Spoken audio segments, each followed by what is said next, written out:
Begini, Kota Jayapura dan Kabupaten Jayapura itu barometer untuk penyelenggaraan pemilu kada yang lebih demokratis dan luber. Dua kabupaten ini ya, Kota Jayapura dan Kabupaten Jayapura, juga Provinsi Papua. Kenapa? Karena satu provinsi, dua kabupaten ini menjadi provinsi induk yang memiliki infrastruktur, suprastruktur yang memadai untuk penyelenggaraan pemilu kada yang lebih transparan, lebih menjunjung prinsip-prinsip HAM, demokratis. Tapi ini seakan-akan di dua tempat ini dan satu provinsi ini mengulangi kesalahan yang sama di Pileg dan Pilpres. Mengulangi. Bahkan Kota Jayapura itu tidak hampir kasih kalah Kabupaten Intan Jaya, kasih kalah Kabupaten Lani Jaya, kasih kalah Kabupaten Mamberamo Raya. Orang berdarah-darah di depan, rusuh di depan. Masih ada perangkat pemerintah yang istilah Jokowi cawe-cawe. Ada rekaman pejabat sebelum Pilpres. Ada rekaman pejabat menjelang pencoblosan. Ini masih ada.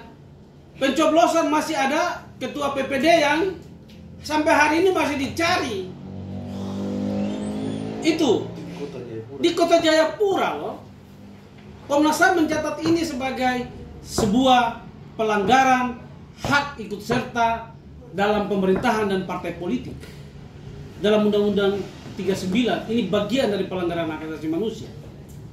Karena itu kita minta, kalau ini dilakukan di tingkat bawah, maka satu tingkat di atasnya segera mengambil alih untuk perbaikan. Kalau tidak, apa bedanya Kota Jayapura dengan Kabupaten Waropen? Kabupaten Waropen jauh lebih baik. Kabupaten Supori jauh lebih baik. Mereka sudah pleno dan hasilnya sudah diantar tanpa berdarah-darah. Ini Kota Jayapura, Kabupaten Sentani, Kabupaten Jayapura masih saja berkutik dengan, kalau ini berputar itu tandanya bahwa ada kejahatan. Ada kejahatan. Dan kalau kejahatan itu pasti melanggar HAM dan melanggar hukum. Itu. Karena itu kita minta kepada institusi yang berpunya tanggung jawab untuk pemilu, itu ada di mana kawan-kawan Bawaslu ini? Mana Gakumdu? Jelas-jelas ada kasus. Lebih baik Polda Papua, ada anggota yang terlibat di Panai langsung diperiksa, diberhentikan. Kita menunggu proses hukumnya. Itu. Dan kita terus berharap polisi menjadi organisasi sipil yang netral. Saya baca koran hari ini, ada orang-orang mengatakan Partai Coklat. Wah, ini siapa Partai Coklat ini? Itu. Karena itu saya punya keyakinan polisi akan tetap menjadi polisi yang berpegang teguh kepada Tribrata dan Sabta Marganya, untuk menjadi polisi yang bukan menjadi bagian dari gerakan-gerakan silence politik praktis, untuk segera mewujudkan. KPU silakan minta tolong polisi untuk cari orang itu dan tangkap. Mereka yang masih putar-putar dengan surat suara, tangkap. Supaya proses, dan saya setuju dengan KPU Papua, Pak Stef Dumbon, untuk melakukan intervensi terhadap PPD Jayapura Selatan dan KPU-nya yang cenderung tidak netral. Mengulur-ulur. Malulah Kota Jayapura ini dengan Kabupaten Sentani kalah dari Supiori, kalah dari Waropen, itu, kalah dari Lani Jaya. Malulah.